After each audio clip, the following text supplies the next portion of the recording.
Hello and welcome to this tutorial on conditional formatting. Previously, we have applied formats to cells, such as this row along the header. We put a background in, bolded, etc. But now we're going to be able to have formatting appear based on the value that's contained in the cell. Conditional formatting options are located on the Home tab and within this button. If I pull it down, you can see that there are a series of different preset options, which are great. And then underneath, this is how we can customize and create our own rules. So let's take a look at how it works. To start with, I'm going to select the data that I would like to format. So in this case, it's going to be magnitude. And let's look at some of our prepackaged options first. This says highlight cell rules. Oh, great. I can do things that are greater than, less than, between certain values, equal to, if it's text that contains a certain piece of text, date functions, and duplicate values. So very, very useful things. Also under more rules, it's going to bring me to a more generic place where I can build my rules, but we'll come back to that later. So let's start and see what happens if I say greater than, and 9 appeared in there, but I could have said 8. Now if I say 8, everything is greater than 8 in this particular table. So let me try 8.6. And you can see it's giving you a preview of what's going to format. Now it also tells you what it's going to format with. So this is light fill with dark red text. And there are some other options that are pre-programmed here, but you can also go to a custom format. And in this area, you can pick the actual font and font features, the border of the cell, and the fill color. So let's say that I would like them to be yellow fill. And there's even fill effects here, with different gradations and things. I would like the border to turn on.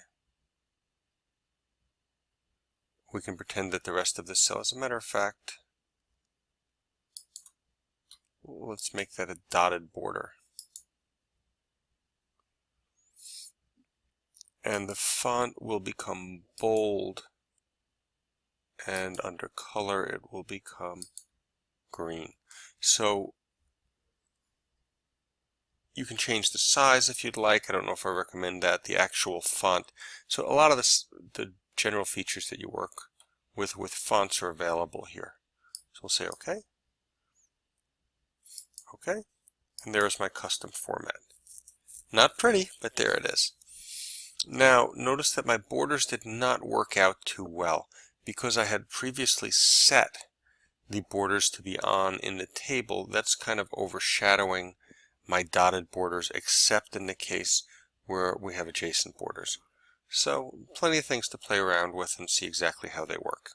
Now to remove that rule, of course I could just hit edit undo at this point, but if I want to remove it later, I can go to conditional formatting, and these three options down here let me customize or manage my rules. So I'm going to go to manage rules, and yet I don't see my rule, and the reason is it's asking for the rules on the current selection. So I have two options here. I could either change this to say please show me the rules for this worksheet, and then it appears. Or alternately, if I knew that the rule was applying to this column, I could reselect it, go to manage rules, and it would be there. So let's select this rule, and we have three options. We could create another rule. We could delete this rule, or we could edit it. So let's edit it for now. We can get back in here and we can say that as far as that border goes, let's just keep it a solid line. Let's not try that dotted line thing. And for the fill, let's make that red. And for the font, let's make that yellow. When I say OK and OK, my changes to formatting have been applied. Let's return to Manage Rules, and let's select that rule and delete it so we can try again. Okay, I'm selecting my data again, and let's look at some other options. So these had some prepackaged rules. This is giving us the top 10 or the bottom, or the top 10%, the bottom 10, the bottom 10%, those that are above the average value, those that are below the average value. So let's take a look at what happens here. So it picked out for me the top 10 earthquakes. 1, 2, 3, 4, 5, 6, 7, 8, 9. Well, wait a minute, 10, 11, 12. How did I get 12? The reason I got 12 is that when it came down to the 10th value, it was a value that had the same number as other entries. So therefore, it couldn't really determine the top 10, so when it hit that 10th value, it showed any duplicates. But in this particular option, I can also just say I would like to only see the top 7, 5, and again I could change my formatting here. So I'm going to cancel this one for the moment and try something else. So you can see that there are lots of, let's try above average. Okay, so it calculated the average of the data and showed me those that were above that average. Other types of formatting. Data bars. If I pick one of these, it's going to shade part of the cell based on how its value compares to others within that range. So that's kind of cool actually. You can see right away that of this group of data, within this group of data, these are the smallest. And then this is kind of medium stuff in here. And of course these are the larger earthquakes. Let's remove that rule. So we can try something else. I'll select my data. These are icon sets. So this will actually, you can see there, show the greatest value using these bar charts. So think of this like your phone, how strong your signal is. So in this case, the signal is kind of weak compared to the others in the group. You've got 1 bar. Here's 2 bars. Now that's up to an 8.8. There's 3 bars. That's a 9.1. And it's only the 9.5 or largest earthquake that gets the 4 bars. So let's delete that so we can look at some other things. Now the first thing I would like to do is deselect so that I do not have my range of data. And now we're going to look at how to manually create rules, which gives you more control over what you're doing. So under Conditional Formatting, I can go to New Rule. Notice there are some options up here. Cells based on their value. Format only cells that contain certain things. Okay, that makes sense. Format top and bottom ranks. Though these are similar to those pre-based rules, but you get more control about how to implement them. So let's come down to use a formula to determine which cells to format. Now whenever we're usually using a formula, we have to start with the equal sign. And I'm going to say that it's this cell C2 that I want to format. Now I'm going to click one cell to set this, but I don't want it to be based on this one cell. If I leave it the way it is now, everything I apply it to is going to be based on the value of C2. I want this to increment, and therefore I'm going to take this absolute value and I'm going to remove the $sign so that the rows increment. Now I'm only concerned with the values in column C, so I can leave that in place, this $sign to lock into column C. And I'm going to say if those values, or if that value is greater than 9, apply some formatting. So I have to define the formatting. See, there's no format set, so right now I'll just give it a simple yellow background. Okay, so if the value in C2 is greater than 9, give it a yellow background. Oh, well, what happened? Well, it turns out that I was selected on cell G2 when I set that. So that's kind of interesting. it's making this format change on this cell based on the value of this cell, which is actually very useful, but it's not what I intended to do right now, so let's fix it. I'll go to Manage Rule, and I'd like you to note that there are 3 columns here.